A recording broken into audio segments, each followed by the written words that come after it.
Tutkimme Jeesuksen tunnettua opetuskokoelmaa Vuorisaarnaa.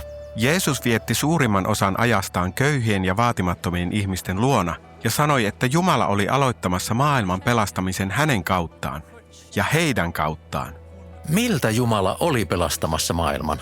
Sellaiselta väkivaltaiselta maailmalta, jonka olemme luoneet omalla itsekkäällä toiminnallamme ja toisten halveksunnalla.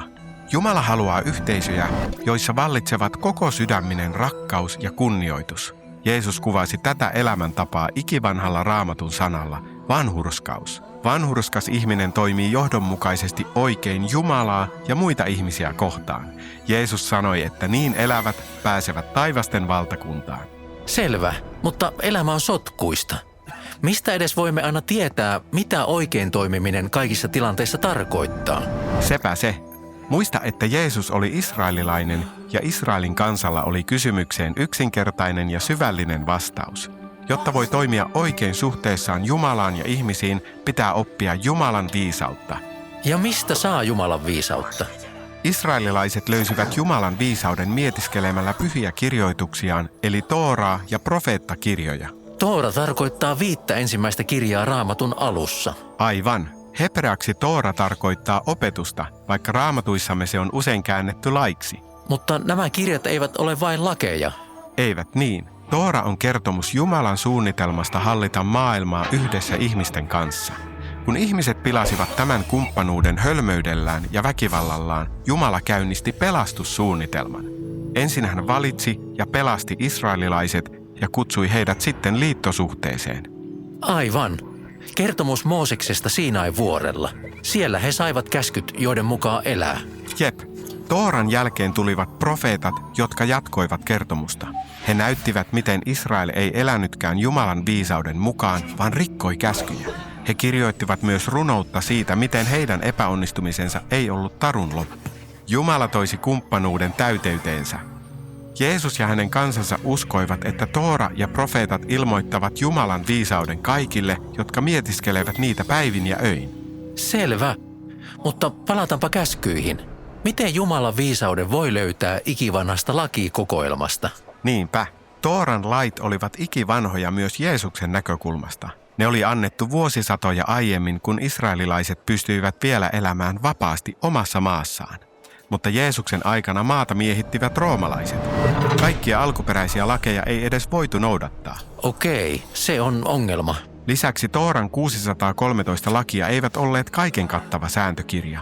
Niinpä nousi Tooran opettajia, joita kutsuttiin kirjan oppineiksi ja fariseuksiksi. He pyrkivät selittämään, mikä oli Jumalan viisaus lakien takana, jotta lakeja pystyttiin soveltamaan muilla elämänalueilla.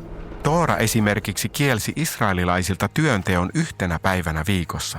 Aivan, mutta mikä lasketaan työksi? Toora ei määrittele sitä tarkasti. Niinpä kirjanoppineet tutkivat lakia ja laativat kattavan listan, jota ihmiset voisivat noudattaa. He sovelsivat Jumalan viisautta arkielämään, jotta he voisivat toimia vanhurskaasti Jumalan ja ihmisten edessä. Niin. Israelin opettajat eivät aina olleet yksimielisiä ja usein Jeesus puuttui näihin keskusteluihin. Välillä hän oli samaa mieltä, välillä eri mieltä kirjanoppineiden ja fariseusten kanssa. Se huolestutti heitä. Kenties Jeesus ei suhtaudu Tooraan ja profeettoihin tarpeeksi vakavissaan. Niinpä Jeesus vastaa tähän huoleen Vuorisaarnassa, kun hän sanoo: "Älkää luulko, että minä olen tullut lakia tai profeettoja kumoamaan. En minä ole tullut kumoamaan, vaan toteuttamaan." Mitä se tarkoittaa, että Jeesus tuli toteuttamaan Tooran ja profeetat? Muista, että pyhät kirjoitukset kertovat Jumalan suunnitelmasta hallita maailmaa yhdessä Israelin ja koko ihmiskunnan kanssa. Jeesus väitti, että hän vie kertomusta eteenpäin näyttämällä, miten olla vanhurskas ja elää Jumalan viisauden mukaan. Melkoinen väite. On.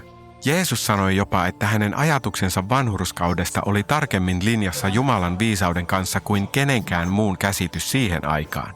Hän sanoi: "Ellette te noudata Jumalan tahtoa paremmin kuin lainopettajat ja fariseukset, te ette pääse taivasten valtakuntaan." Aika voimakkaasti sanottu. Niin on, mutta kuten näemme, Jeesuksen tarjoama visio ihmiselämästä on rohkea ja kaunis. Miten rakentaa terveitä yhteisöjä ja korjata rikkimenneitä suhteita ja miten muuttaa vihamielisyys kunnioitukseksi. Kuulostaa mahtavalta, mutta voitko kertoa esimerkin?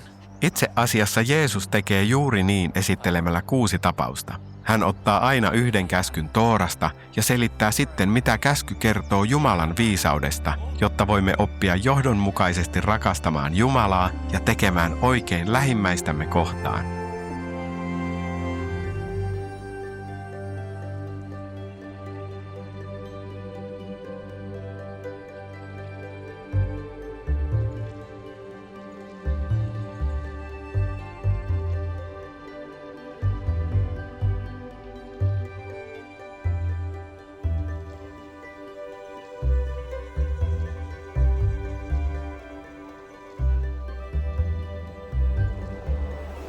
Olemme tutkineet tätä osaa Vuorisaarnasta. Se toimii johdantona koko tälle keskiosalle, jossa Jeesus kuvailee vanhurskaita yhteisöjä, jotka opettelevat elämään Jumalan viisauden mukaisesti. Seuraavaksi katsomme 3 ensimmäistä tapausta, joissa Jeesus näyttää, miltä todellinen vanhurskaus näyttää kaikkein haastavimmissa suhteissamme.